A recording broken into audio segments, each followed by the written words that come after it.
अस्सलामुअलैकुम। Special report with Mudassar Iqbal के साथ हाजिर खिदमत है। नाज़रीन, एक तरफ मुल्क में इंतखाबात के हवाले से बात हो रही है कि सुप्रीम कोर्ट में, लाहौर हाई कोर्ट में कि इलेक्शन कमीशन जो है वो डेट कब देता है। आज सदर ममलिकत की जानिब से एक और ख़त भी लिख दिया गया चीफ इलेक्शन कमिश्नर की को, लेकिन इलेक्शन कमिश्नर पहले भी सदर ममलिकत से उन्होंने कोई जवाब भी नहीं दिया, वो मिलने के लिए भी नहीं। अब दोबारा से अब मीटिंग के लिए कहा गया है, क्योंकि सदर के पास भी इख्तियार है इलेक्शन एक्ट के मुताबिक कि वो मुशावरत के बाद डेट्स दे दें। लेकिन मामला क्योंकि कोर्ट में भी अब देखना है कि सूरत में क्या बनता है।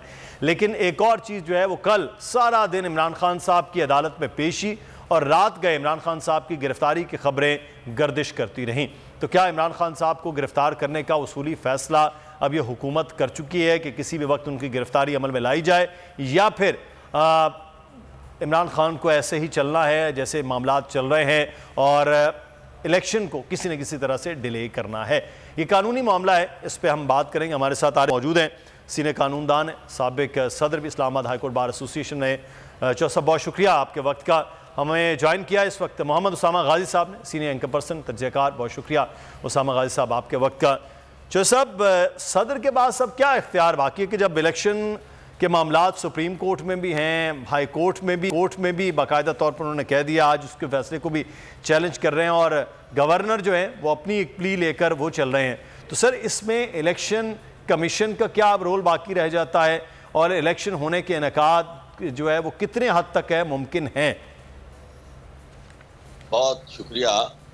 बुनियादी तौर पर ये इलेक्शन वाला मामला, इसमें अदालत में जाने की ज़रूरत ही पेश नहीं आनी चाहिए थी, क्योंकि आइन जो है वो बड़ा क्लियर है। आइन में दर्ज है कि अगर असम्बलियाँ डिज़ोल्व होती हैं तो डिसोल्यूशन के ऑर्डर के साथ ही गवर्नर जो है वो, अगर सूबाई असम्बलियाँ हैं तो वो अगली तारीख का ऐलान करके कि इलेक्शन जो है 90 डेज़ के अंदर अंदर होंगे और उसमें तारीख दी जाएगी, और उसके साथ फिर केयर टेकर गवर्नमेंट जो है वो एस्टेब्लिश करते हैं। या गवर्नर जो है उन्होंने इस आइनी शिक की खिलाफ वर्जी की और तारीख दिए बगैर उन्होंने केयर टेकर सेटअप भी जो थे वो इंस्टॉल कर दिए।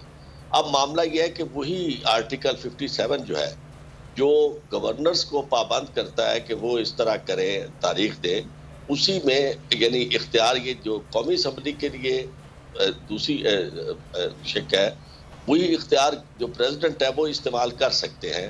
क्योंकि जब गवर्नर अपने फ़राइज़ तो नहीं सर अंजाम दे रहे, तो चूँकि प्रेसिडेंट जो है बेसिकली वो आइनी सरबराह है पाकिस्तान की मुमलकत के, और जो गवर्नर है वो असूली तौर पर वो उस वक्त तक कायम रह सकते हैं अपने ऑफिस में जब तक कि उनसे प्रेसिडेंट राजी हो, तो यानी प्रेसिडेंट की सवाबदीद पे वो रहते हैं।